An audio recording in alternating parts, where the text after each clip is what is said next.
Hello to all my dear friends who have visited my YouTube channel. Today, I've come with an engaging story from 1001 Nights to start this video. These are stories that have captivated audiences for centuries, drawing everyone into a world of meaning and the art of storytelling found in the tales of 1001 Nights. I hope you enjoy this film and take pleasure in the captivating world of this story. Be sure to subscribe and share your comments and suggestions with us in the comments section. Thank you for joining us, and get ready to watch. The seventh night came and Dinarzad asked his sister Scheherazade to tell the story of the second old man, on the condition that Shahryar agreed to this request. Here Shahryar spoke and said that I must agree. I am also eager to hear the rest of this exciting story. Scheherazade took the line of speech and said, as you know, the old man boarded the ship with his two brothers and they were at sea for 2 whole months and they completed the journey very easily and without any worries until they reached the port. And the ship anchored and the merchants received their cargo and goods. The old man found a profitable market for his goods and was able to sell the goods he had brought with him for a 10-fold profit. And with that money, he should buy goods suitable for his city and return to his city with his brothers.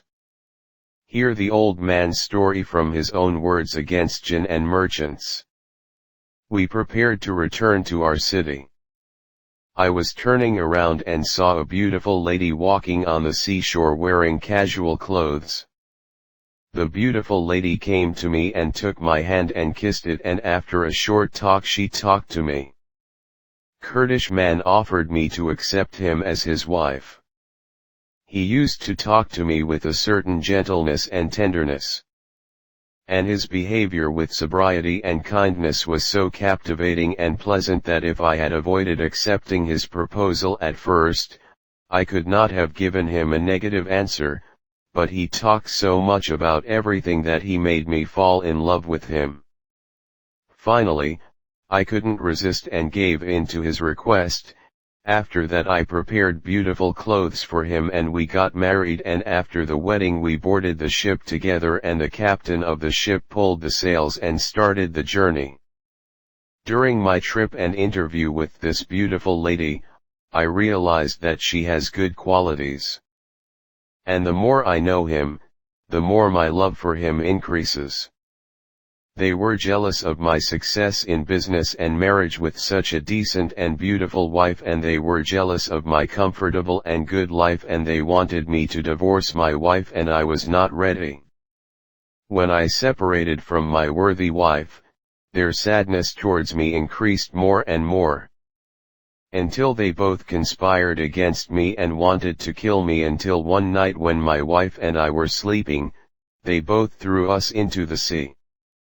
My wife, who later turned out to be a fairy, was not hurt, because you know that jinn and fairy do not drown in water, and if my wife did not help me, I would have perished, but my wife did. I went to an island before I drowned in the sea and became a prey to big fish. I said, with this act, I rewarded you for the good things you did to me, and for all the good things you did to me, I did not give you anything but goodness. My kind wife, when you were about to board the ship, I saw you on the seashore. I liked it very much and I exposed myself to you and wanted you to test you, that is, to test your goodness and goodness. And because I am very happy that you have given me a good test and resisted the temptations of your brothers and proved your true love to me, but I must not leave the evils and jealousies of your two brothers unpunished. And I want to destroy them. I listened to Schahrazade's words and thanked her for her kindness. And I said, my lady, unlike them, you should be noble and overlook their bad behavior. Even though they have treated me very poorly, I am not content with their death. When I described to my husband the kindness and assistance I have shown to these two brothers, his anger reached its peak, and his hatred towards my brothers multiplied. He yelled, "At this moment, I will go after these traitors, I will not rest until I have avenged myself upon them, and without any delay, I will take revenge on them, and I will sink their ship in the sea, sending both of them to the bottom of the ocean." I replied, "No, my good lady, please, for God's sake, don't do this. Allow yourself to find some peace. Then decide. After all, they are still my brothers. Beyond past wrongs, one should be kind to individuals. Otherwise, what's the difference between me and my brothers?" Gradually, with my words, I softened him and found some peace.